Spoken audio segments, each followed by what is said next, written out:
Good evening, everyone. Welcome to our webinar series in conjunction with the Chicago Mercantile Exchange. We're really excited to be bringing this masterclass series to you over the next coming months. And tonight's is the first of our 5 programs. And tonight's program will run for, well, we've got scheduled 90 minutes. We'll see how we go. We've got enough content to cover that time, but we're going to see how we go. We're very excited to be presenting tonight on precious metals and how you can access these precious metals and who are the precious metals and what are the precious metals you can access via the Chicago Mercantile Exchange. And we're very excited to announce that we have Sachin Patel, our special guest from the CME Group in Singapore. Hello, Sachin. How are you? Hey, Cam. I'm very well. Really well. I'm really having a good chuckle to myself here at the picture that you've got of me on the front of your presentation or advert, because it is a little bit unrecognizable from what the state of affairs is right now. But yeah, thanks a lot for having me. I'm really excited to be speaking here today. You've gone wild, man, while in lockdown, right? That's exactly it. Yeah. I think a few of us have. But anyway, the markets have been very volatile during the time, and it's been an awesome opportunity to be trading in the futures markets, and we're very grateful for the CME for what they provide us as traders of all levels. So we're going to talk more about that tonight. Before we get into the presentation, just have to go through some of our, what tonight's about, go through some compliance, of course. But tonight's topic is all about the precious metals. If you're already been trading before in any type of market, whether it be shares or futures or forex or whatever the product may be, most people who are trading have an idea or have an understanding that there's a commodities market out there. Particularly precious metals are probably one of the most important commodities that is out in the market, which is traded massively around the world. And we're going to be talking about the effect of what's happening around the world and geopolitical events and currency changes and things like that, and how that can affect the precious metals. But they are a very important part of the financial markets. And Sachin will give us a lot of information about why and the history and some fundamentals about the metals and how they behave in the market. He's also going to be talking about some of the correlations as well, so you can actually some of the historical correlations that generally occur with metals and currencies and share markets and other currencies like the US dollar as well. So it's going to be an awesome topic tonight. Really looking forward to it, because the metals have been really on a tear in 2019 and 2020, and really looking forward to what the outcome is, or what the future is for these metals. So first of all, my name is Cameron Buchanan, and we've got Sachin, who's a senior director for the metal products in the Asia Pacific group for the CME Group. So tonight we're going to run through some compliance slides.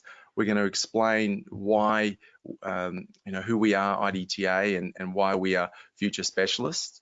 Then we're going to hand over to Sachin. He's going to talk about the CME products and how you can trade the metals via the CME.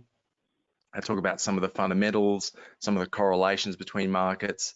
I'll be talking about the market specifications, which is important to know what you're trading in terms of the finances involved.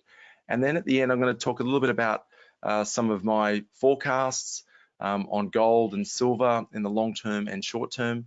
And then we'll do some Q&A for anyone who's interested to find out more. While we've got Sachin here, can ask more about the metals and also myself, anything about trading the futures markets as well.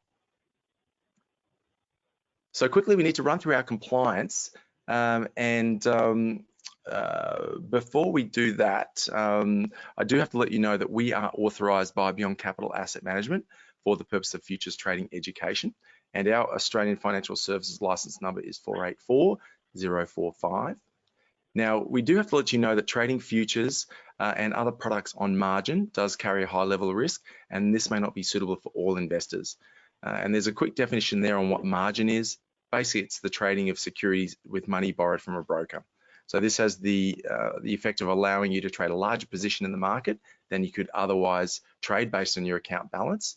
And this has the potential effect of magnifying any profit you make from the trade, as well as potential effect of magnifying the loss made on the trade. And this is why the term high level of risk is used to describe futures trading. Now, we do use margin and we do use leverage in these products, and this is why, because of the high degree of leverage on the futures markets, that it can work for you as well as against you as well. So you do need to be mindful of the risks when trading these products, and this is why risk management is a big part of your trading education. Now, there are two primary risks when trading. You can make money when you take a trade. These are called winning trades. You can also lose money when you take a trade. These are called losing trades. Now, tonight's presentation is general information only. So any advice given or implied is general advice. We are not financial planners. We don't take into account your personal objectives or your financial situation or needs have been taken into consideration. So you should consider how appropriate this advice is to those objectives, your financial situation and needs before acting on any advice. And any performance or any forecasting we give you tonight, past performance of this product is not and should not be taken as an indication of future performance. Caution should be always exercised in assessing past performance. This product, like all other financial products, are subject to market forces and unpredictable events that may adversely affect future performance. So a bit of introduction about myself, guys, because I'll be conducting this series with the CME experts over the next 5 sessions or the next few months. So my name is Cameron Buchanan. I am a passionate day trader. I'm an educator here with the International Day Trading Academy. I act as a mentor and as a coach. I do have a teaching background, but I do have an extensive history in trading the futures markets as well as share trading. So I'm passionate about all forms of trading, and I do have a portfolio in shares as well as daily trading the futures markets. I'm also a very keen student of market cycles, and gold plays a big part in these market cycles. You can see that when I show you some of the charts, you can see how the cycles play out when trading gold. So it's an important part of, I think, being a trader or an investor is to understand market cycles. And you can use these market cycles very accurately to do a lot of forecasting. And being a trader, risk management is always on the top of our mind. So we always encourage you to be mindful of your risk when trading. And this is one of the reasons why people trade the futures markets, especially bigger corporations and larger market participants use the futures markets as an important place to manage their risk because of the fact that we can trade both up and down in the market. So we can freely buy and go long, or we can short sell and make money when the market's going down. I'm also passionate about the science of peak performance, and this is what I contribute to IDTA. I also write for the Trading Edge magazine as an industry commentator and a contributor of regular featured articles. So that's a little bit about myself, guys. And the IDTA, or the International Day Trading Academy, who I represent, we have members in over 21 countries around the world. We have a fairly strong presence up in Asia. We've got a lot of members up in Malaysia and a few members up in Singapore as well. We are educators, we're professional traders, we have a team of coaches and mentors.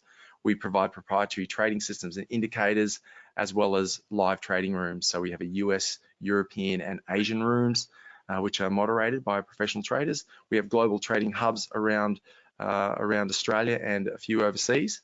And also, we believe, trading can be a very empowering lifestyle. When you become a proficient and skilled trader, it's a very rewarding business. and it's and our mission really as IDTA is to teach our members to live life on their own terms. So that's a little bit about IDTA. Now, tonight, I'm going to talk to you, or we're going to talk to you about the benefits of trading precious metals. And it's really open to many forms of trading. It's, long-term traders. You can be a short-term day trader like we specialize in. There's no really limits on what you can do with using the futures markets. One of the great benefits of trading the futures is that you do get a direct link to the exchange. And that is a real advantage in terms of price transparency, and regulation with your money. So the CME has been around for over 100 years, way more than 100 years now. They started in the late 1800s. However, their expansion out into the global arena is massive now. So it doesn't matter where you are in the world, you can access these global markets via many different electronic exchanges. The Globex exchange, as long as you've got a good internet connection, you can do this from anywhere in the world. The great thing about trading metals as opposed to investing or holding metals is that there's no storage required being a trader. So you can ride the ups and downs of the metals and profit from those moves while managing your risk. But you don't need to hold the physical asset, which can be difficult to store, costs involved, the bulkiness of it, and the security of it as well. Also, the great thing about the metals is it is a safe haven, especially when fear occurs globally, and we've seen that this year with there was fear that the world financial markets were going into meltdown when COVID came out. We didn't know how the markets were going to react. However, we did know one thing, that a lot of money goes into the metals, precious metals, especially gold and silver in these times, and we'll show you that tonight. So gold has always been the preferred precious metal to trade for many traders. However, we've seen a massive rise in silver participation, as silver is generally more of a volatile product. And this year, in the last 6 months, we've seen silver actually go up by 150%. So that has just been a huge rise. So many traders could have taken advantage of that rise if you were privy to trading the futures markets or understanding how to trade the futures markets. And this is what we want to do. We want to open your eyes up to what's possible in the futures markets. If you're trading other products like shares or CFDs or options or Forex, there's other options out there for you, and the futures markets is a very safe, regulated place to be trading. So guys, I'd like to hand over now to our special guest, Sachin Patel from the CME Group. And Sachin, I will allow you to present. I'll set you up now. So it's all over to you, Sachin. Sachin, do you want to give us a little bit of background about yourself and what's your role at CME and how you got into it? Yeah, sure, absolutely. Thanks, Cam, and thanks for the great introduction. So my role at CME as a Senior Director of Metals Products for this region, for the Asia-Pacific region, all of our metals, futures and options essentially fall under my remit. And my role in its simplest terms is to grow that business across Asia-Pacific in any way we see fit. Now, clearly as an exchange, we're largely a volume game.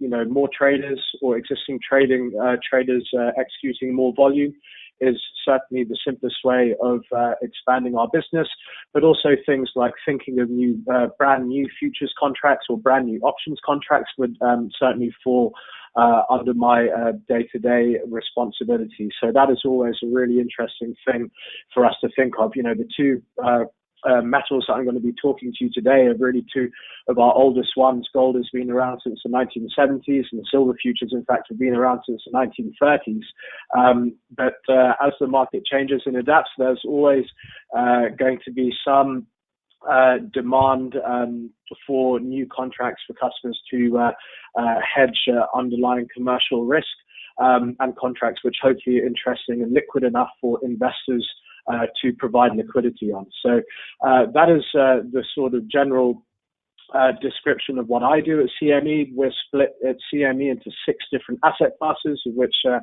of course, this Masterclass series will kind of be going through one by one. And I'm really privileged to go first of the lot, really. I mean, I actually, as part of my role, I do usually spend a lot of time on the road and speaking to customers across all of our customer segments. That would be individual traders, investment banks, hedge funds, sovereign wealth funds, large asset managers, commercials, really all customer types.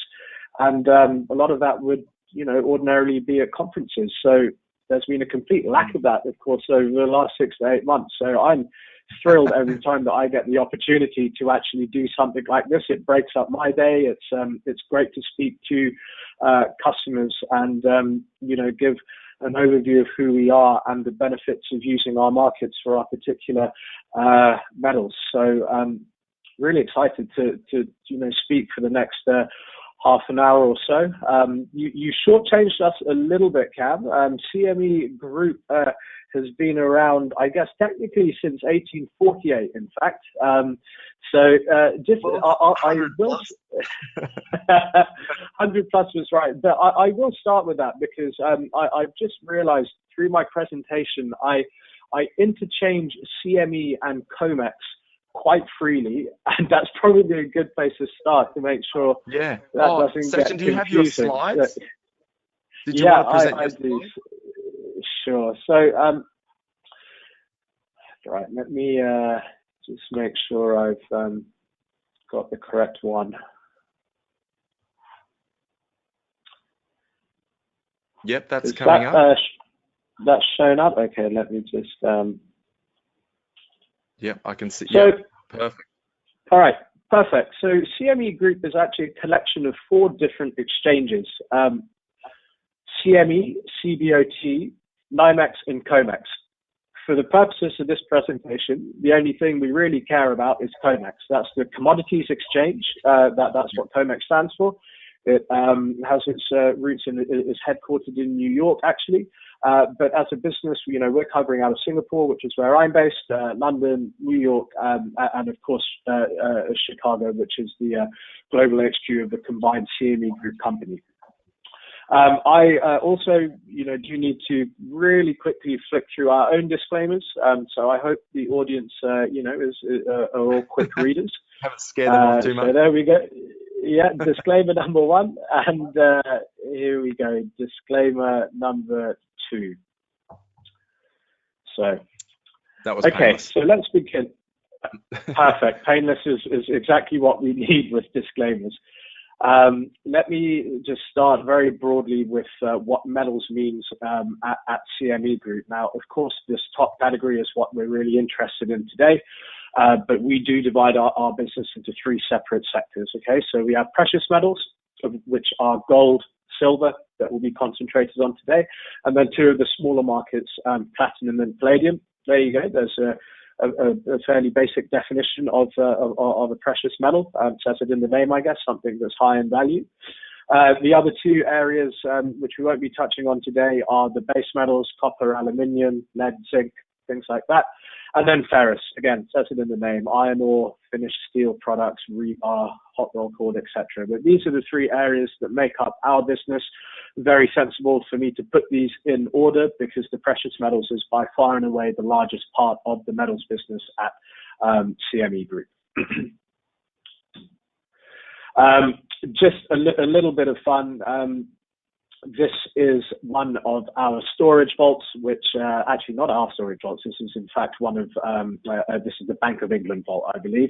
But just a picture of what gold bars stacked upon gold bars look like. But the reason why I include this is that I will start this presentation for the next few minutes with a little bit of a history lesson, and I guess the point that I want to make clear is how much gold trading has changed over the last few decades. And, we're specifically here to talk about futures And CME Group has, of course, been a huge beneficiary of the electronification of markets. In fact, for something like gold, we've really been the driver of the electronifications of markets. So whereas gold trading maybe several years ago used to literally be the exchange of exactly what you see here in this picture, of course, it's something, as Cam already mentioned, which now you largely do not need to worry about actually moving and shifting around gold bars or gold coins. The futures market is your way of gaining liquid price exposure without having to deal with the difficulties and really the cost that comes with otherwise trading commodities. So let's get into it. For this kind of background on where we've got to in the gold market, it is worth mentioning, I would say, the two largest parts certainly today of the gold market. So the first half here is us, it's CME Group or COMEX. So COMEX futures, as mentioned, have been around, I believe, since the mid-1970s. I forget the exact date of their launch. But COMEX gold futures have now been the primary tool of price discovery and liquidity for several decades. There is no doubt about it, the most liquid source of trading gold that there is available in the market, whether that be from a bid offer perspective, a size perspective, the fact that you can trade our market all day, well, almost all day, 23 hours long. Every single type of customer is our customer. That is a huge benefit at an exchange. So people from the physical world, as well as investors, looking to make investment decisions or risk manage other core portfolios. And I think an important thing to highlight is that many different exchanges have tried to introduce the gold product to their own portfolio over the last several years. There are some instances of some of them being relatively successful. For example, the Shanghai Futures Exchange, but that's a futures exchange which isn't even available unless you are in China. My point is that nothing rivals COMEX in terms of the amount that is traded each day. Now, the other side to the market, which is still important to talk about, because from a history perspective, mainly, and that is the London OTC gold market, or the Loco London gold market. So that has traditionally been the center of over-the-counter flows, so physical trading. And with it being a center which is mainly rooted in the physical, the customer participants these days tend to be the banks who are the liquidity providers, but mainly commercials, so refiners, gold miners, fabricators, jewelers, and central banks who are trading, the actual underlying physical market. But CME and the Loco London market are essentially the same market size, roughly, changes a little bit plus minus every month, and sit side by side in the way that they interact with each other. So this is what gold trading did used to look like, I would say, back in the 1970s. So traders, it was a telephone or a voice broke market, and you would often actually trade these in bars. So and that previous picture 2 slides ago showed a stack of 400-ounce bars, which was the standard and still is the standard size for the London market. So you would trade just in multiples of, take 10 bars from you, that would be 4,000 ounces, sitting around in a dealing room like this. Now, that did start to progress. So I would say during the 80s, 90s, early 2000s, the liquidity started a migration over to COMEX. So this picture on the right is actually the COMEX trading floor. Really exciting. I never got the chance to see it live. It has since closed, the actual open outcry pit. That closed back in 2015. But over those few decades, much more liquidity started to migrate itself towards the CME futures, so to this open outcry pit. And I would say that it was split between this pit here and then a dealing room here on the left, which was the London gold fix. And the London market still operates a twice daily gold fix, which is operated by a few fixing members, I think 5 or 6 fixing members. And again, it's done in a sort of, previously it was done exactly like this. A few of them sitting around in the dealing room and, determining a fix via the phone, essentially. And then we get to where we are today. So electronification started to take hold. And over the last couple of decades, it's been very clear that transparency has been key. And the events of 2008, 2009 only served to, I guess, exacerbate that need for always knowing where the market is and ideally having access to trade it yourself. So if we go back 20 years and I was perhaps hedge fund X, Y, and Z, if I wanted to get exposure to gold and go long 100,000 ounces, I would almost certainly need to pick up the phone, call a large bullion bank, get a quote over the phone, no real transparency on exactly where the price is, and then I can choose to deal or not. Now, this is where we've come to today. This is a sample, this right-hand panel here is a sample literally from earlier today of the COMEX gold futures market. So you have, all these different expiries. The December 2020 contract is what most customers are trading right now. And, very transparent, liquid bids and offers. I can see here there's 9 lots on the bid at this price, there's 4 lots on the offer, and so on and so forth. And so I think transparency has really been the key thing that has driven the market from this type of world over to something like this, where everything is really determined by the screen these days. So that's sort of my brief history lesson on exactly how the market has moved over to the CME Group.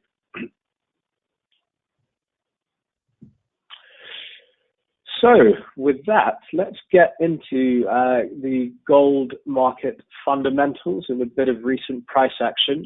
Products Cam is very kindly going to cover for me, and then we will essentially going to do the same thing for silver. So I will go through what we feel have historically been the main sources of supply and demand, and then also the things which kind of affect the gold market in terms of short-term drivers and long-term drivers. So just quickly here, and I think price charts are probably going to be repeated throughout this presentation, but I do just want to start with this so everyone is reminded of exactly what has happened with gold over the last 20 years or so, but especially what has been going on with the market this year.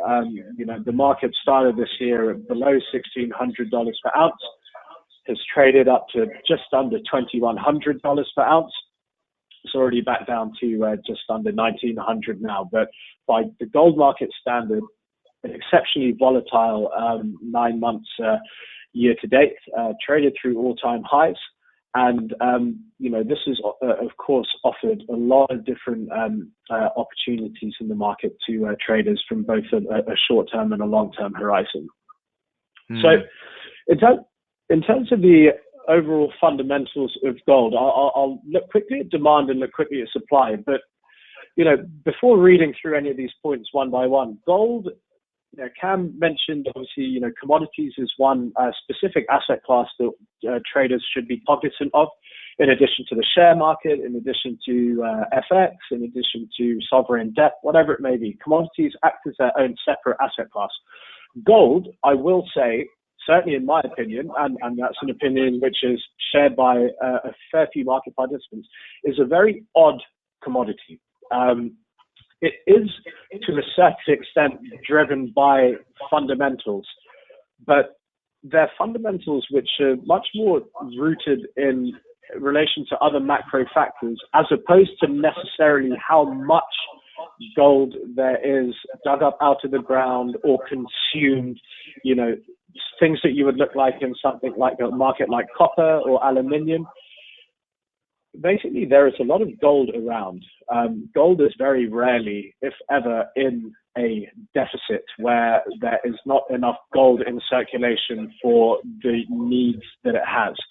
And as it will maybe come to be obvious when I talk through some of the factors which drive the gold market.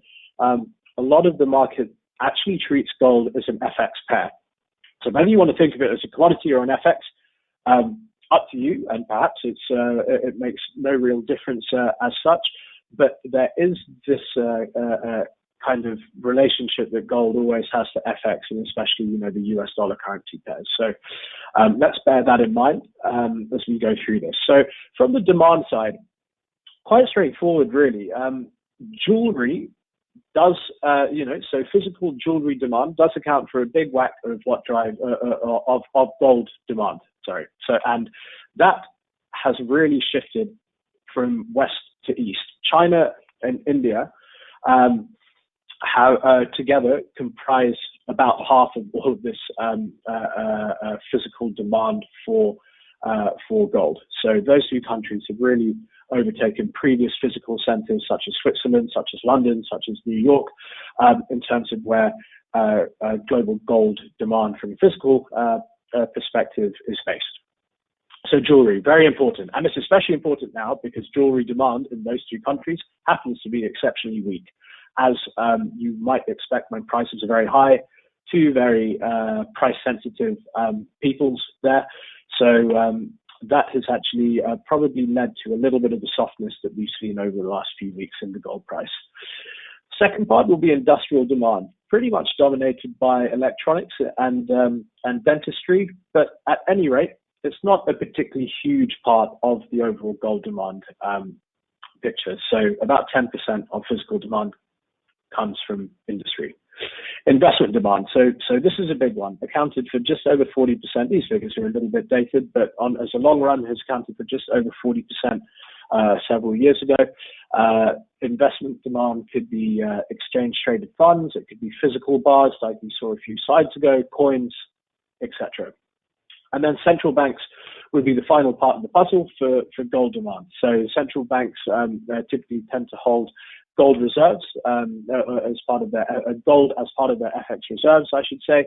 So again, going back a few years, just under 10% would have been from central bank demand. In terms of supply, gold is produced everywhere. I've said it's produced on every continent except Antarctica. I'm not sure if we mine really anything on Antarctica, but it is fairly spread out. China is by far and away actually the largest miner of gold in the world, followed by Australia, Russia, and the US. And then apart from mine supply, digging up gold directly from the ground, of course, there's scrap supply. And scrap is a very important point to note.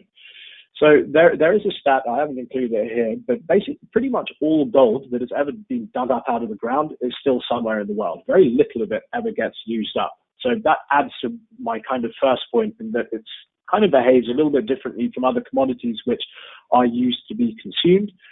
Gold, most of the stuff that has ever been mined from the ground is somewhere in circulation, whether it's jewelry, whether it's actually being re-refined and stored in a vault. And so in that sense, adds to my point that gold is something that very rarely finds itself in a position where there's not enough of it to meet demand.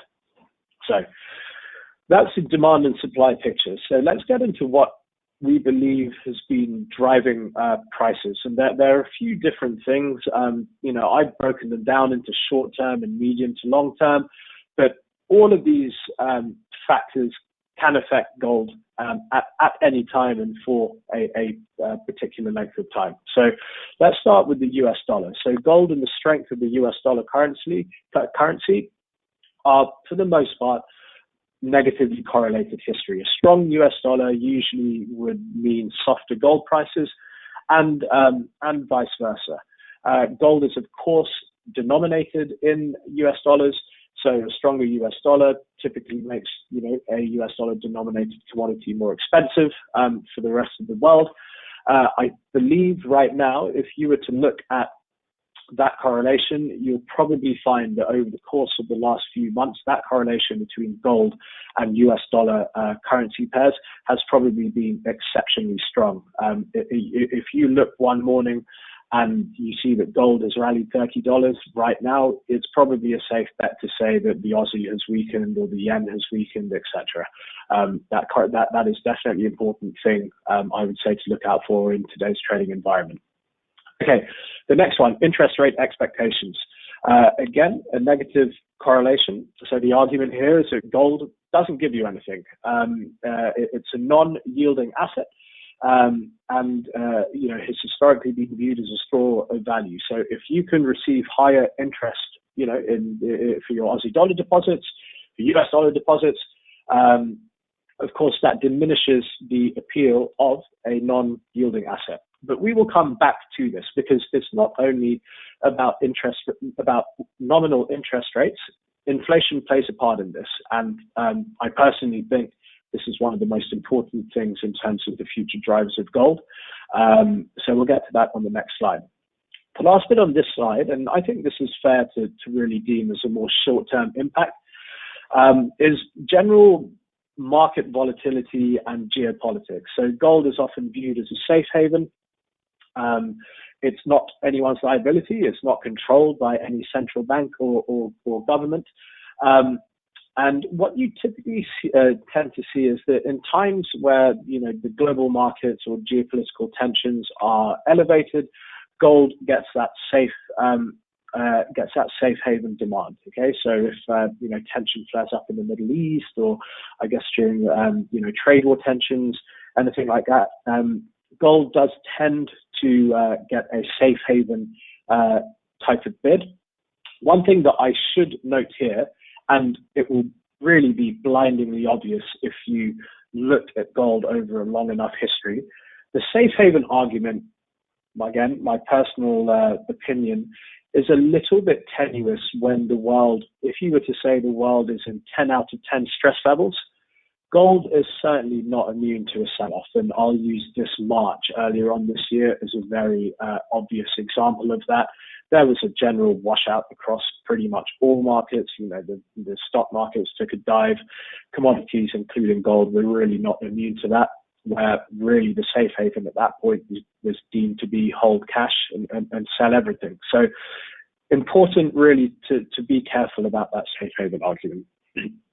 Now, in terms of other stuff, I'm going to start with inflation because I really do think that this is an important part of the global markets right now.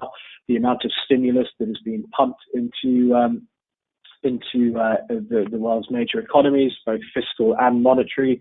The theory being that this could lead to inflationary pressure going forward. Now, obviously, inflation has been something that has been exceptionally weak or non-existent for a fair while, certainly in the US for a number of years. But the inflation argument links back to the interest rate argument. And what we're really getting at here is real interest rates, okay? So if you have a nominal interest rate at X, so the argument would be that even a nominal interest rate of 1% will earn you more than gold. However, if you also have inflation of something in excess of 1%, your real interest rate is actually negative. You may be earning 1% in nominal terms, but if the value of your currency is depreciating at a quicker rate, all of a sudden a zero yielding asset is more attractive than something that in real terms will be yielding you zero. So I probably should have maybe highlighted this bit on inflation. I think this is going to be hugely important for the market to look out for, because it seems to be pretty clear we're in a world where rates are going to be at zero for the foreseeable future. So inflation does start to kick in and rates become even more negative in a real sense. That could really cause gold to kick on. And just similarly, if you looked at a correlation chart between US dollar and gold for the last few months, looking at real interest rates versus gold is an exceptionally tight inverse relationship as well. Oil prices, I put the question mark there for a reason, because it's become a little bit tenuous. I think historically, if you look at commodities and how they react and behave amongst each other as a whole, you tend to see some positive correlations. There's been some decoupling on that in recent years. So I think if you're looking at gold, it always helps to pay attention to the broad commodity sector. But I do feel that positive correlation has become a little bit more tenuous. And again, this year, if you were just to look at it visually, would be a pretty decent example of that. You had oil prices, largely coming off this year, or perhaps back to where they started, whereas gold has, had a very, very healthy increase year to date. So that's what I would describe as the main drivers of the gold market. And I've just added a few charts here to sort of visualize what exactly you can see historically in terms of price action for some different indices versus gold. So dollar index versus gold, Japanese yen versus gold, you can see visually that these two things look to be fairly inversely correlated. So a strong US dollar, usually a weak, usually coinciding with a weakness in gold. In terms of the equity market relationships, probably slightly more tenuous. In general, equities, this one is, I think, very, very tricky. Looking at that Nikkei chart, it looks as if it's a relatively healthy inverse correlation. The Straits Times Index, the Singapore stock market, definitely looks more tenuous. And I think the current environment that we're in now is really kind of highlighting how difficult the equity market relationship can be, because then you get into the situation, is gold a risk on or a risk off asset? And quite honestly, it can behave as both. So the equity market relationship is something which I personally think is a little bit more difficult to generalize. And then the last thing that I'm asked quite frequently on is gold versus Bitcoin. Now, to my mind, I don't think Bitcoin has been around for long enough and has had the type of stability in its own price to draw any huge conclusions from. Bitcoin and gold as two currencies, if you want to call Bitcoin that, or a store of value, have certain similarities for sure. Again, both largely decentralized, not controlled in terms of their infinite increases in supply. But I think that the relationship here is pretty difficult to generalize, but certainly something that I'm asked about fairly frequently. So that's it with gold. And again, going back to the price action, the really interesting thing, this all kicked off last summer. I've drawn this very basic blue line here, which there was for several years a resistance at around about $13.60, $13.70 dollars per ounce. Going back to 2013, the market tried and failed that resistance many times over the course of those few years. And then in summer of 2019, that kind of big bang moment that a lot of us had been waiting for finally occurred towards the end of June. The market decisively broke through that level for the first time, and really, apart from a couple of blips here and there, has not looked back. And the price action this late July and early August was pretty frightening. The speed at which the market went from 1800 to just short of 2100 was exceptionally fast. But it has exhibited some volatility. The annualized volatility of gold in this period here, it got down to single figures. Currently, it's looking more like a 20% type of volatility, which is pretty high by gold's historical standards if we look over the last 10 years. So the market is definitely in an interesting position right now. I'm going to quickly go through silver, cognizant of time, but essentially, it's not too much of a different story with silver. The main difference from a demand side, silver is much more industrial. So approximately 50% of silver is actually used in industry. So electronics, mirrors, battery, photography, there's a whole host of industries which use silver, much more industrially used than gold, but it also is driven by investor demand and by jewelry and silverware. Just those ratios are slightly altered from gold. If you remember, gold had 50% of its demand in physical jewelry. For silver, that 50% number is really for industrial demand. Supply, largely similar in that it is produced everywhere, but a key thing to note here is that one, supply is used up when it's used in industry, and two, silver, this is a bit of a bit of trivia, I guess. Silver is usually mined as a byproduct. It's very, very rare to get a company that just goes and mines silver, and that's all that they're digging up out of the ground. It will very often be, mined as a byproduct of zinc or copper or some of the other metals. Now, in terms of price drivers, it's a really, really similar subset to gold. And I think this is where, to generalize silver, I think it's fair to say, certainly this year, that silver essentially does have a habit of behaving like an amplified version of gold. It is, certainly this year, it has been a more volatile expression of very similar viewpoints. So it won't have been too uncommon this year to see gold rally by 1%, and on the same day, maybe you'll see silver rally by 3%. It can even be a bigger difference than that. But that really does boil down to, it's a very, very similar set of price drivers that impact the silver market, so dollar strength and interest rates. Gold prices themselves are really high correlation with gold prices. You would typically see silver get a bid on geopolitical tension, maybe not quite as much as gold. So really similar set of driving factors. I guess the one thing which definitely is different is linking back to this industrial usage demand driver for silver. And so we do need to think about technology for silver. So any technological developments that either increase or decrease the demand for silver potentially have an impact on the supply and demand dynamics there. So if all of a sudden you figured out that a cheaper metal than silver can be used in exactly the same industrial process, of course there's going to be a bit of substitution, less demand for silver.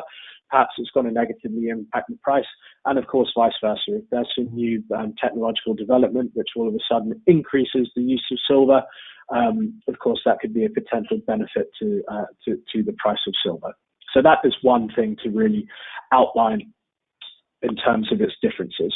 Now, price action, good grief, really amazing chart to look at this actually, and you might be thinking quite rightly that this doesn't look overly similar to the gold price chart. And silver has had this habit of really going on a rampage historically. There was this run up in 2011 to a peak of just under $50 per ounce in April 2011.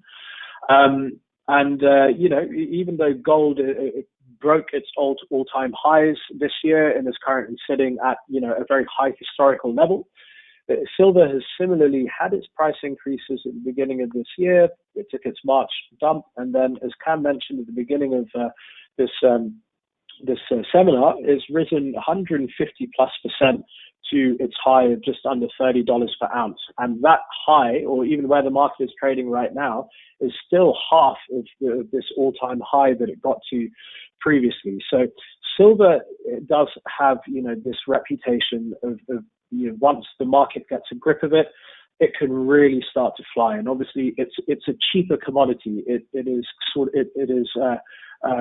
I guess, cheaper exposure, and it can be driven in a bigger magnitude than the same things that drive the gold price. And I think the last couple of months have been an amazing demonstration of that. You had a situation where gold was, rallying, but in a fairly orderly manner, and then silver went on this tear, and before we knew it, it had risen, from $18 all the way up to 30, and then can quite quickly come back down again. So a real note there, and note of caution.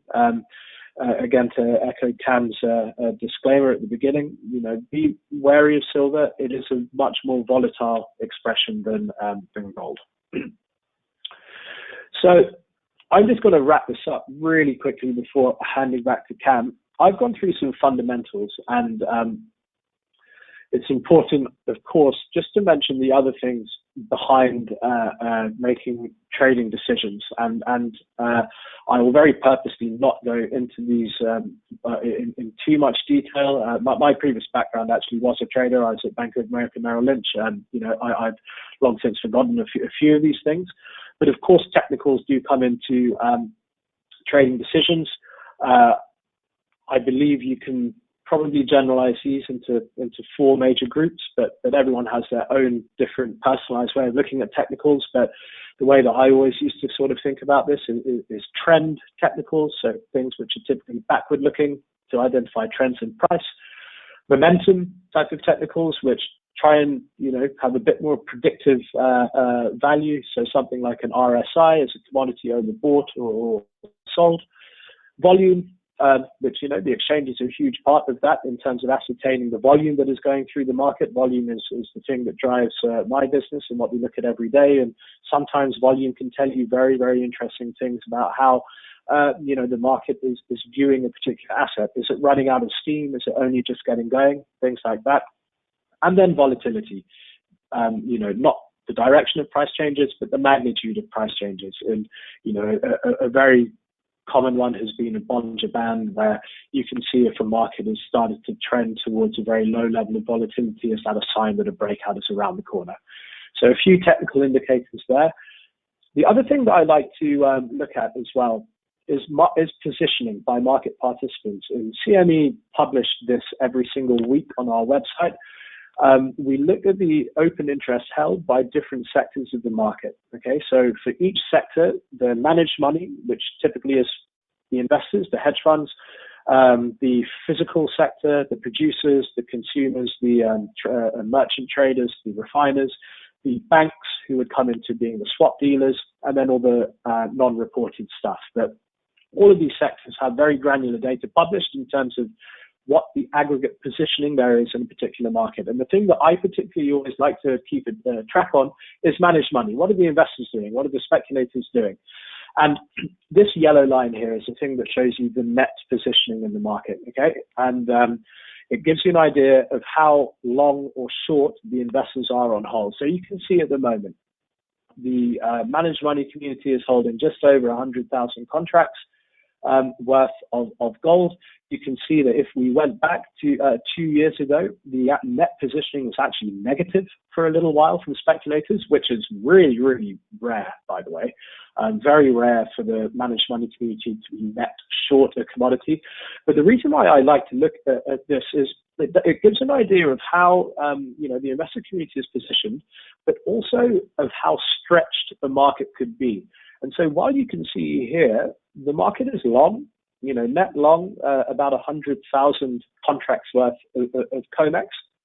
However, it is a very light amount of positioning compared to, for example, towards the end of last year, or even if we were to go back to mid-2016 to mid-2017. The point here is that if you were to look at this, I would naturally think the market has historically been a lot longer than it is now.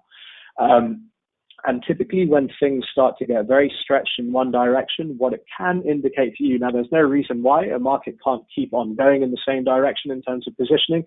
As Cam mentioned, past performance isn't anything to predict future performance. But if the market gets extremely stretched, of course, if the underlying story snaps and reverses, of course, if you have positions stretched very, very far in one direction, it can naturally lead to potentially a swift move in the other way. So I do always like keeping a lookout for this metric in particular.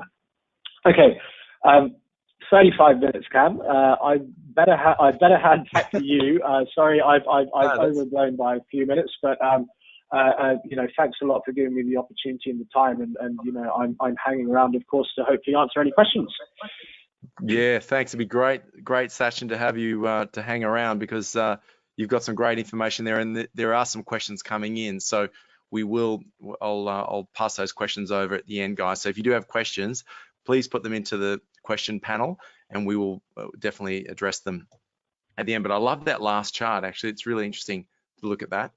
And probably won't have time to go through that tonight, but maybe in the questions we might be able to go through that a bit more. But I'm just going to show my screen, so just bear with me, guys, while I get that sorted. I hope you enjoyed that information, everyone. Did you like that?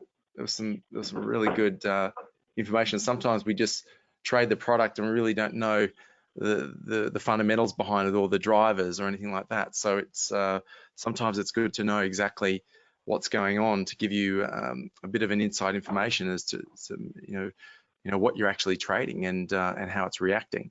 So I'm going to talk to you now a bit about how you can trade these types of products that Sachin mentioned. So we talked about gold. So if you're interested in trading futures in gold, there's two ways you can do it, or there's a few ways you can do it, but the ones I'm going to mention is the GC contract. Now, this, as we've said before, gold, the world benchmark for gold price, it's the most liquid, transparent form of price discovery in the gold market.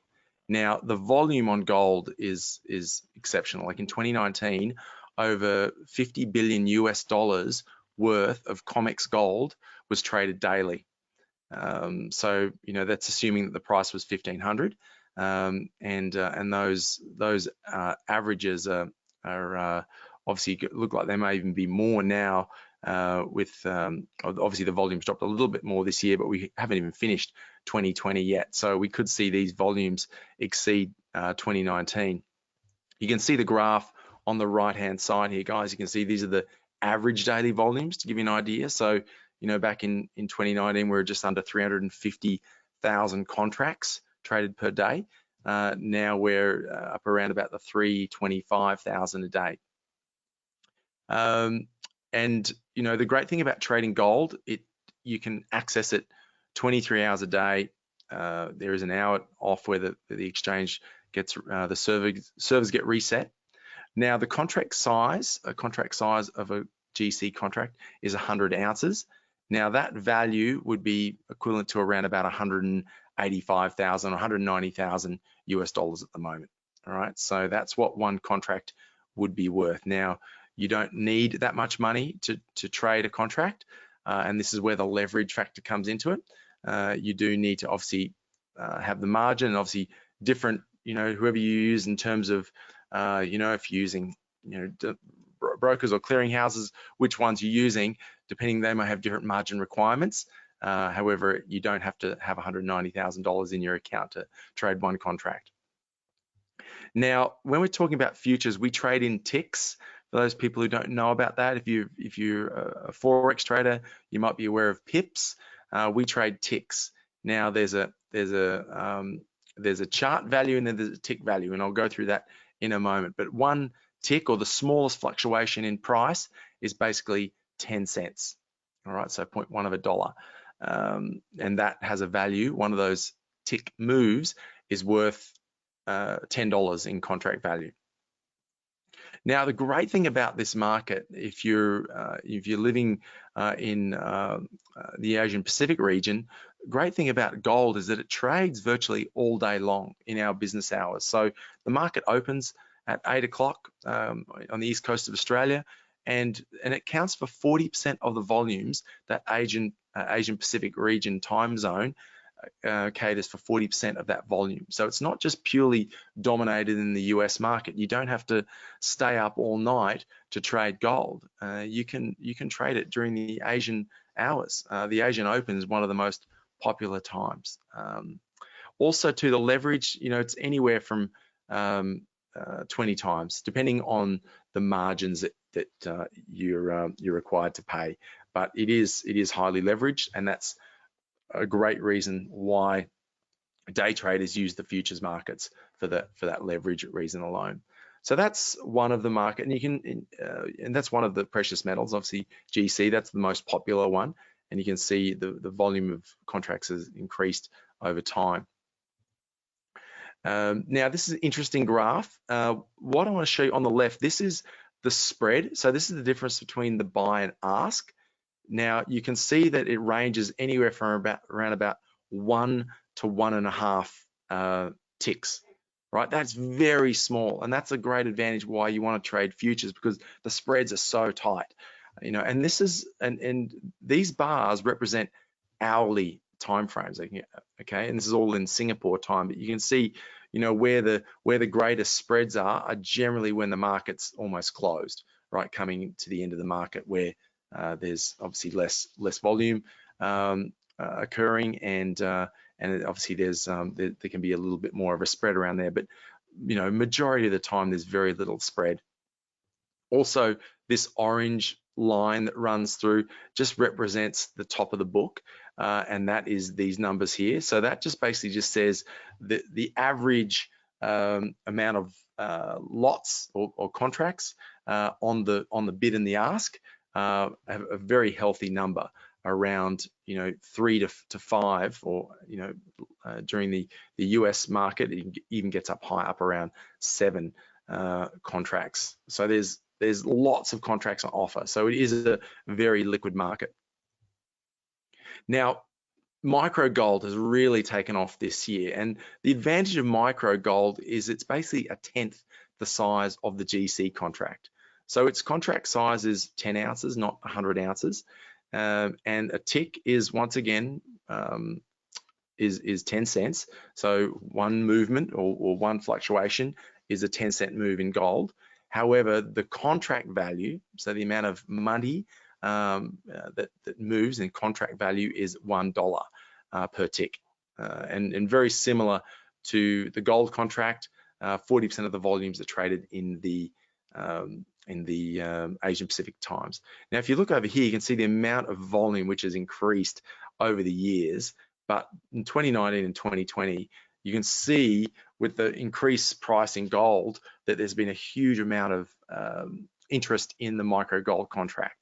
So it is a contract that does favor a smaller account because of the margins would be smaller, and it looks like it's just going to keep growing and growing and growing in terms of popularity. So if you are interested in looking at a commodity to trade, a precious metal to trade, a lot of our traders they'll trade an index, and then they'll have a commodity or an energy product that they trade on the side, like an oil product or gold product. So you can interchange between the two. You might have your main market might be an index, and then you may look at the current look at the commodities and see how they're traveling as well. So you can use them both, and become proficient at both. I think it's great to have a backup market, especially if you're a specialist.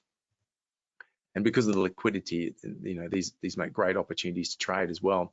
Now, silver, I haven't really looked at silver too much at all, only recently when I saw that huge price jump, and it's quite incredible. It's just some of the specifications about silver, if you are interested.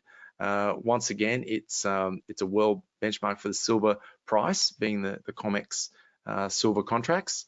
It's most liquid, transparent form of price discovery in the market. There is basically, in 2020, there's only been over $20 billion worth of COMEX silver has been traded, which is obviously not as much as gold. It's about 1/10 the size, but it's a huge amount of money it's circulating around the world on a daily basis. $10 billion worth being traded still. It's huge. Once again, it's open 23 hours a day, just like all these markets on the COMEX. The contract size is 5,000 ounces, so it works out to be one contract works out to be 125,000 if around these current prices at the moment. Now, a tick is worth half a cent. All right, so one tick is on the chart is half a cent. However, the contract value is $25. And here basically 30% of the volumes are traded during the the Asian Pacific region time zones, and the leverage is around about 11 times. Once again, let's have a look at the liquidity profile here. So you can see the bid-ask spread. So very little spread, really, sort of averaging between 1 to 1.5 ticks between the bid and the ask, which is great to have. And then obviously that you can see a very similar profile in terms of its regarding the number of contracts which are at the top of the book, which means the market price. So there's always enough competition. There's always enough people in the markets to make this a tradable product, which is what you want as a day trader. You want to be able to get in and out of the market at the price you want to get out at or close enough to. Now, the micro silver, obviously, it's very similar to the micro gold contract in terms of the fact that it's you know, a smaller size. It's actually a fifth the size of the COMEX silver contract. Once again, the tick is ½ cent. However, the tick value is a fifth, so it's $5. So one of those small tick movements is worth $5. So, you know, for a small account holder, you know, it could be something there that is possible there for you to trade, and we've seen the huge increase in these markets as well. So there's a lot of popularity, and they're becoming very, very tradable. Now, this chart here just gives you a snapshot of all those figures. So if you look at GC, the gold contract, just to review that, one tick is 10 cents. 10 ticks or a 10 tick move is basically worth $1 in chart value. Now, however, the contract value or the notional value of one tick is $10. If you get a 10 tick move in gold, it's worth $100 US. So, you know, nice leverage there. The micro gold, obviously being a tenth of those figures, and then you can see the silver breakdown there as well. All right, so there's a few options there for you if you are interested in trading the metals markets. Now, just an idea of volume, this was just taken back on last Friday, just the daily volume on gold. There was 244,000 contracts traded on that day. I looked today, and I think there was yesterday there was over 255 contracts traded. So volume is a little bit lower than the average at the moment for this year, but still very, very tradable volumes. And the open interest just means the amount of contracts which are held currently, so longer positions, which is very healthy. And then you can see the micro gold. This is a really awesome number, just to see that it's almost you know, about 35% or 40% of the price of the volume of the normal gold contract. That is great to see, particularly for, you know, smaller time traders, that this contract's becoming a lot more popular. Silver, we're at around about 100,000 on this particular day, and the micro silver is around about a fifth of that volume. So, you know, I'm sure these markets are going to get more and more popular as a lot more interest comes into the futures markets, because as we know, in Australia, the futures markets is a very niche product, because, you know, there's these exchanges are based overseas. They're you know, primarily you have to have accounts in the United States or people that deal with US clearinghouses and these exchanges. So it's tough to sometimes to access these markets for the regular trader. So and this is, you know, what we want to do. We want to make this available and possible, that you can access these markets and with, you know, for relatively low costs and, you know, 23-hour, 5 days a week accessibility to trading these very liquid markets. Now, what I want to talk about now to finish up before we get into the questions is just a little bit about some analysis, and Sachin gave some great analysis before, but I just want to show you just a few basic things you can do if you open up a chart and you just want to look at what we call the technicals. Just some basic things you can look at to find what we call support and resistance in the markets, and that's what SR stands for. So you can use Fibonacci levels as a very popular technical indicator. You can use horizontal or price levels that go horizontally. You can use diagonal ones like trend lines, and then there's dynamic moving levels like moving averages, like Sachin said. So I just want to show you how these markets are behaving long term and short term. And as we can see here, this is a gold monthly chart. You can see we've experienced this double top, you know, since end of 2011. We had the high up here around 2000, and then this year we've seen that huge rise up where we've broken those all-time highs, and now we're just slightly coming off.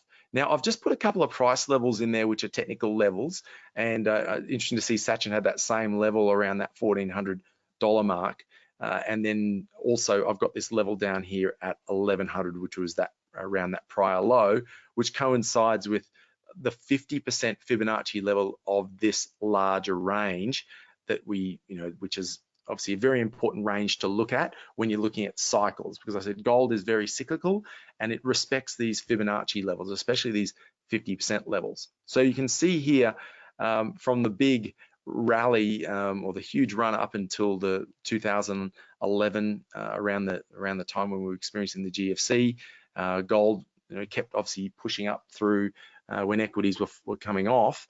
The commodities prices kept going up, and obviously gold was a big driver there, and that was affected by that commodities boom that we were having in Australia, and gold was representative of that also. But then when we had this sell-off, you can see it sold all the way back down to around about $1,100, and that represented that 50% level.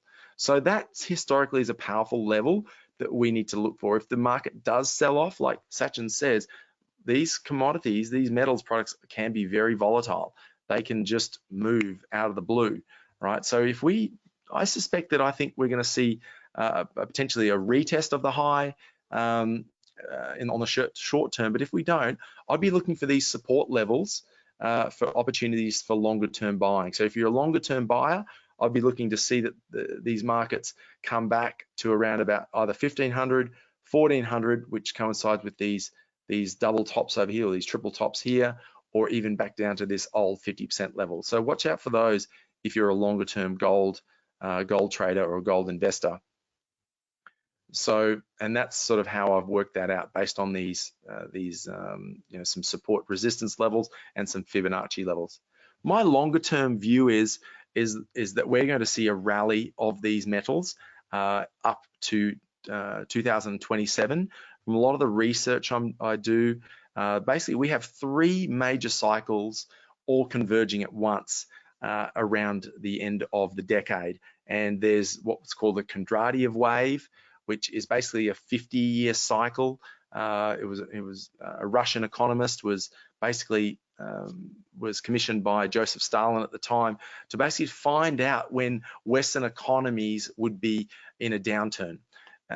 So he employed this Kondratiev to look at cycles. He went right back to the 1700s to look at the commodity cycles. So we see that there's a 25 or 30-year up cycle, and then there's a 25 or 30-year down cycle in the market, in these commodities markets, or this commodities index. Now the gold being one of the major commodities will, I think, be a part of this major move coming to the end of the decade. So I think we're going to see a big peak up until this point, but I'd be looking for lows, just like we're seeing in the equity market and maybe the property market, even though the property market doesn't really get too affected during these what we call mid-market slowdowns. But I think we're going to see that in the start of that second half of the real estate cycle, I think we're going to see a low point around 2021, 2022, and then I think we're going to see some rallies longer term going up to this 2027 time. And this is where I think we're going to see a large crash, because it's the end of a major cycle in the commodities market, and there's going to be lots of change in consciousness as well, and it could be a crazy time around there.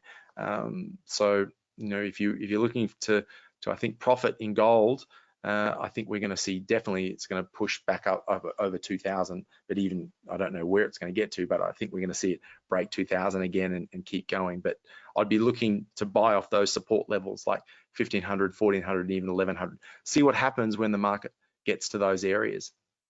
Now, on a short-term view, I've lost my short-term. Actually, I want to bring over a short-term view of gold. Excuse me one moment, guys. This is just looking on a daily level for any of our short-term traders. This is a daily chart. So you can see the daily candles, and you can see there's a couple of indicators where the market has found some support down here at this 100 simple moving average here, which also corresponds with an extension level here. So we've got I'll get rid of this. We've got a 75% extension level down here at 1860, and that's where the market's just finding a little bit of support here right now. So I wouldn't be surprised if we see the market on a short-term level go up and try and retest up around 1950, maybe the top of this trend line here. And then if it can't break through and get back up to 2000, I think we're going to see it actually slowly just sell down. The only thing that would probably make it push back up to 2000 pretty hard is if something weird happens in terms of something geopolitical, in terms of the election with in the United States, or we could see some volatility in the gold price around that time. But I think after that, I think the gold price is going to come back, and I think we're going to, the next point of call will be this 50% level here down 1800, and this would be a really strong support level once we break this this 38% fib here and the 100%, the 100 moving average. You've also got the 200 moving average. Looks like it's still moving up, and it sort of comes around that.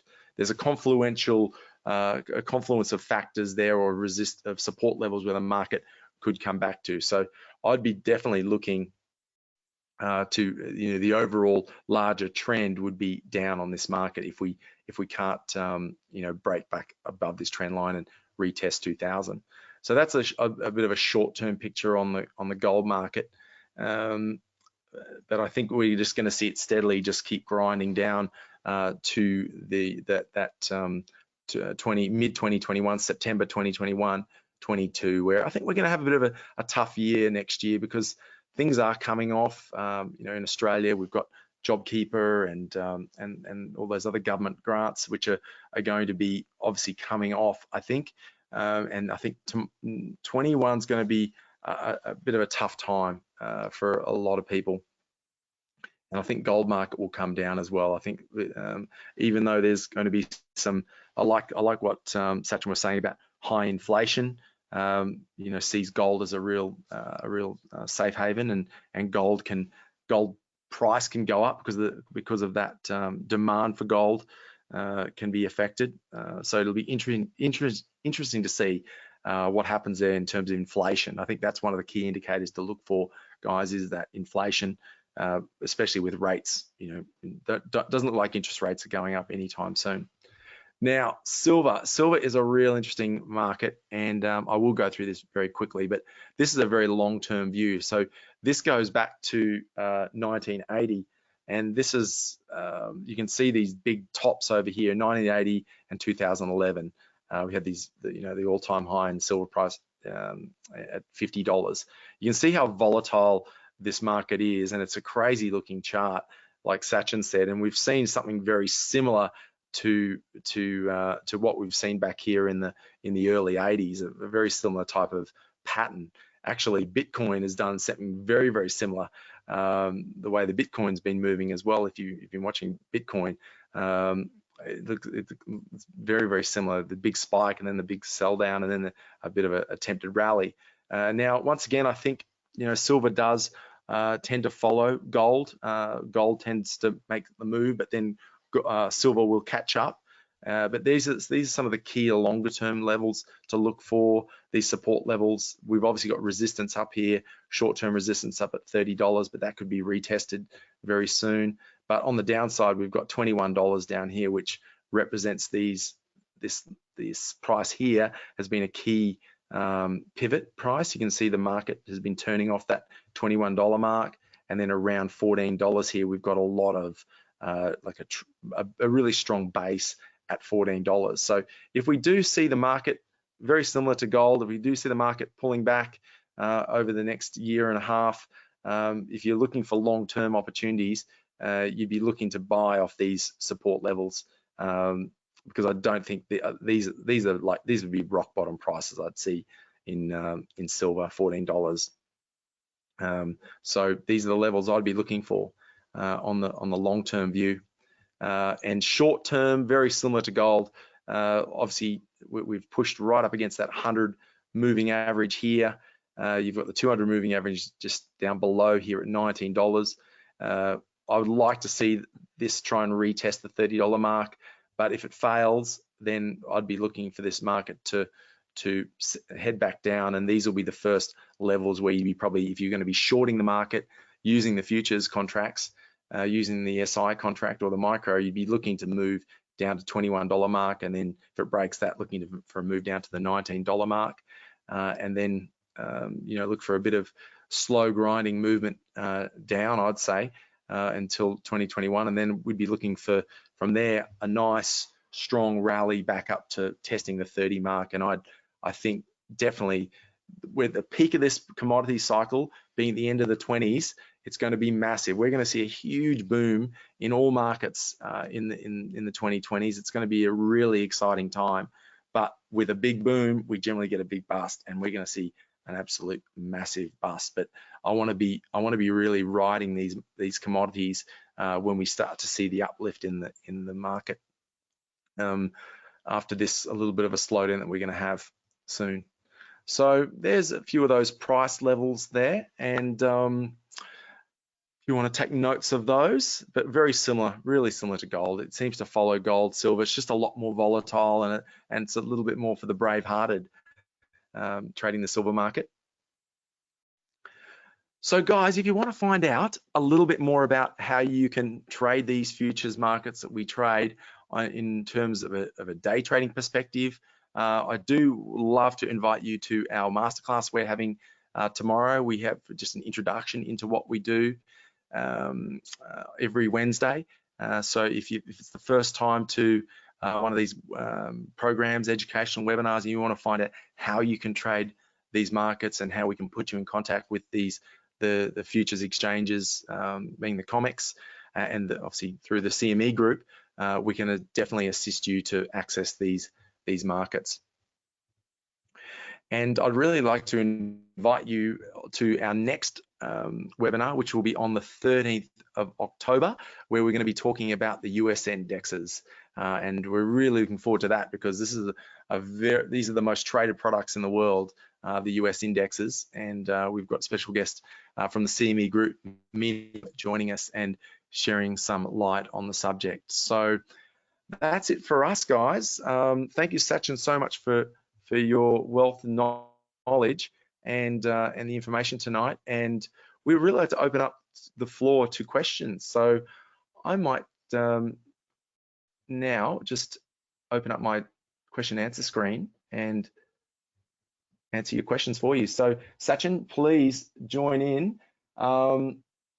John has asked here, to what degree will gold lose this status as cryptos also perform or perform in this role? But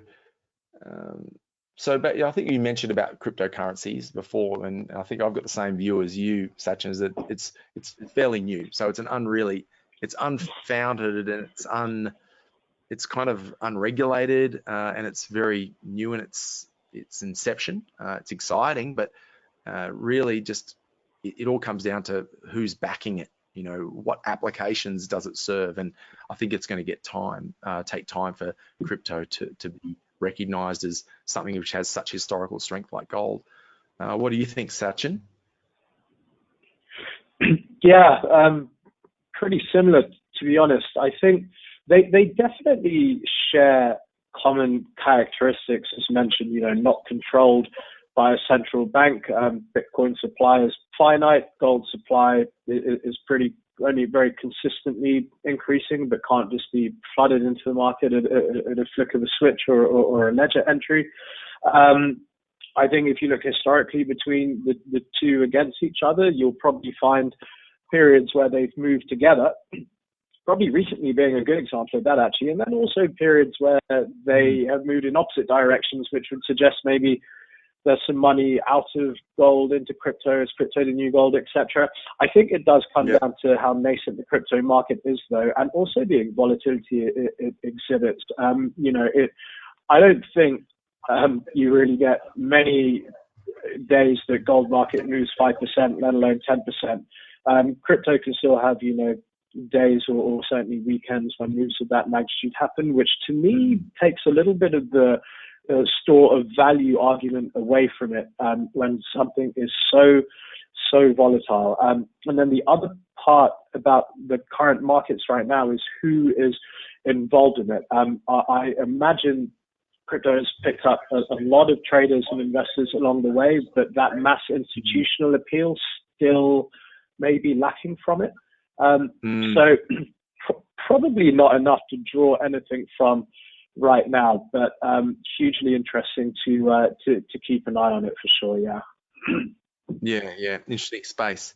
Nikki's asked, how do we get gold or silver charts on Ninja? Oh, that's a great question. It's very easy when, Nikki, if you go into your instrument settings and in your control panel, you just, as long as you know the code. So GC is gold, the micro gold is the MGC, and silver is SI, and the micro silver is SIL.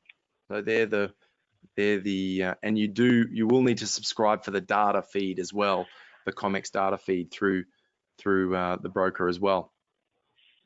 Great information, thank you, William. Oh yeah, that was a great question, Phil. The last report on managed money, can we access this somewhere? The COT, the commitment of trade. There, that was a great chart. Pretty easy actually. If you Google CME COT tool, so 3 separate words, CME COT tool, it should be the first thing that pops up on Google. It will take you a link to our website, which will specifically be on that page, and that page will have a template, I guess, where you can select which commodity you want to view. So it has gold, silver, platinum, palladium, corn, WTI, heating oil, all of the things that the commitment of traders has a report for. And then once you selected your commodity, it kind of has a panel on the left-hand side where you can pick all the different things that you want to see. So as the specific chart that I had in my presentation was specifically for managed money. So you can isolate managed money, you can isolate producers, you can isolate swap dealer, you can look at everything on a whole. It's a very, very useful tool. So yeah, that's literally directly from our website. Doesn't require a subscription or anything. It's readily and publicly available. And the managed money is interesting because that's where the speculators are, isn't it? And that's it is. That I forget what the exact definition is. What if you need to perhaps be a certain size to get into that managed money, as opposed to being in the other non-reportables. But those definitions of exactly what constitutes the different market participants are also pretty readily and public available. But for the most part, yes, managed money, you would expect the world's hedge funds, investment managers, those type of clients to be in that section. Yeah. So they're not bad people to follow, I guess. All right. Here's Mark. How long is the current USD going to last, and what effect will this have on gold? That's real crystal ball stuff, isn't it? It's out of our hands. Well, it is the major currency, and I know the United States wouldn't want to lose lose the US dollar as the major currency, but we don't know what's going to happen in the next decade. It's going to be interesting with the power of China. We don't know what's going on there. I know China and the US are, I don't want to get too political, but I know it seems like China and US having a very big trade war, but then China are buying huge amounts of supply of wheat and soybeans and corn from America. So they work very well together. I think it's all part of the smoke and mirrors. Yeah, from speaking to our own customers, I can relay what we hear and try and avoid giving any crystal ball myself, which I'm not really supposed to. But I think de-dollarization has been a key theme which investors think has been driving gold. And any fear that the dollar could lose its status as, the reserve currency of the world, well, then what do you go to afterwards? And I'm sure has driven some of the recent inflow at the moment, but different opinions on exactly how it will pan out. And that all contributes to the volatility, and I think that's the great thing of being able to trade a product like this. You can swing with the volatility, and that's what we look for as day traders or as traders. Is you do look for either short-term volatility or long-term volatility. It all varies on your trading style and your strategy. Now, there's some we've got so many questions here, Sachin. I think we're almost going over time. Is that okay with you? If we just... Yeah, sure. Absolutely. There's someone's asking about what margin is held overnight. It really varies on who you go through in terms of brokerage, Jason. So, if we use NinjaTrader brokerage, but there's other people you can use to assist you with that. So it will all depend on who you use. But there's different margin. There's day margin, then there's overnight margins and maintenance margins. So you have to be very mindful of that if you're holding a position overnight. It's a very good question, and that's why you need to, if you're trading futures for the first time, it's very important you do get some education around those types of financial questions, which is very important. But they should be all listed on the broker's sites, and we can assist you with that as well through NinjaTrader that we use. John, if holding gold as a hedge, if there was no intention to liquidate positions, what is the point? It gives a floating gain to offset the floating loss in stocks. When is the market? I'm trying to read this. So small, this font. When a market dip occurs, but that goes away after the market recovers. So is it better to set targets and actually liquidate the position at the certain profit levels? I'm not too sure of that question. It's quite a bit disjointed. Very detailed question. I don't think I can answer that one. I'm sorry, John.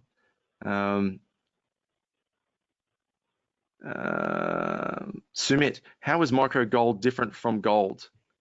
Is it the same commodity? Sumit, well, do you want to answer that, Sachin? Yeah, sure.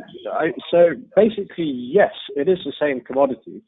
The difference is that is the size difference of the contract. So the gold contract, COMEX GC, is 100 ounces, and micro gold is only a tenth of that size, so a much smaller contract. But in terms of what that futures contract represents, it is the same gold, it's the same specification of gold.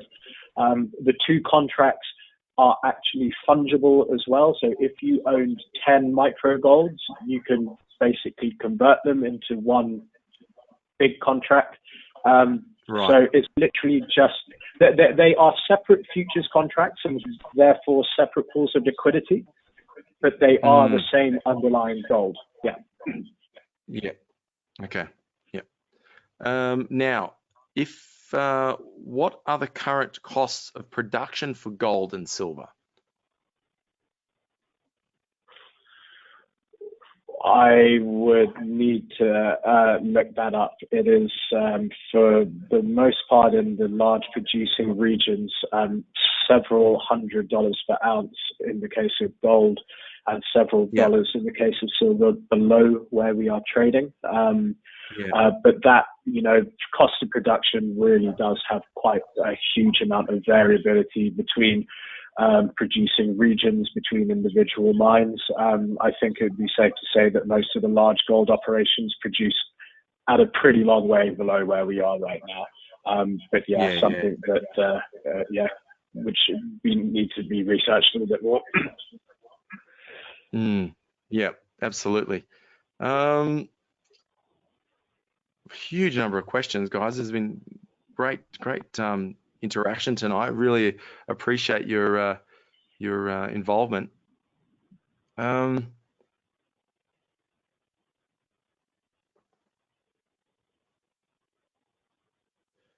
we hold gold versus Australian dollar without holding gold US dollar, and then AUD USD? Well, no, because I think, remember when Sachin said at the start, is gold, it's basically like a currency pair, really. Gold is always seen as the fear of the currency of fear, and they sometimes say it's like the 5th major currency. So it's it's all you obviously can buy physical gold using Australian dollars, but to trade it on the market, it's all compared with the US dollar. That's how it's priced. So that's how that works. Yeah, and certainly on COMEX we're only in US dollars, and you know, if you want to hedge that and be back into Aussie dollar, I guess the two individual markets are so liquid individually that legging into that is you know, entirely possible to do it separately. I guess if you started asking around for a price of gold in Aussie dollar in one price, my experience from my previous life trading is that you pay away a fair amount more in spread. Yeah, absolutely. I think that's about it, guys. I think that's about it. Well, there's been a lot of thank yous, great information, great presentation. So thank you so much for the feedback. And I think we're going to call that a wrap. We've just, apologies for going a little over time, but we just wanted to answer all those questions and to get that information out to you. So thanks so much, everyone, for joining our first webinar with the CME Group, and hope you got lots of valuable information and have been inspired a bit more about another potential product that you can trade on the futures markets. And Sachin, thank you so much for your time coming in from Singapore tonight and embracing us with your incredible knowledge and presence, and look forward to hanging out with you again sometime. Thanks so much for having me. I've had a real blast, and yeah, hope to see you and face to face at some stage, and hopefully get the chance to speak to the audience again. Thanks a lot. Yeah. Well, we've got our conference coming up very soon, so on the 24th and 25th of October. So we might have to get you in one day maybe next year, or in the following years, because we always have a really good turnout of presenters. So it'd be great to have you on board one year. Fantastic. Yeah. Thanks, Sachin. Well, thank you, everyone. Thank you. And we look forward to seeing you in 2 Tuesdays' time, the 13th of October, where we're going to be going through the US indexes with Mina. So really looking forward to that, because it's been an exciting time in the indexes as well this year. So we're going to see the volatility continue, I think, especially with the elections in the United States coming up, and lots of other interesting things occurring around the world. So diseases and all these sorts of things, and cures, and lots of interesting stuff happening in the market. So stay tuned, and we'll see you next time. Bye for now, guys. Thank you.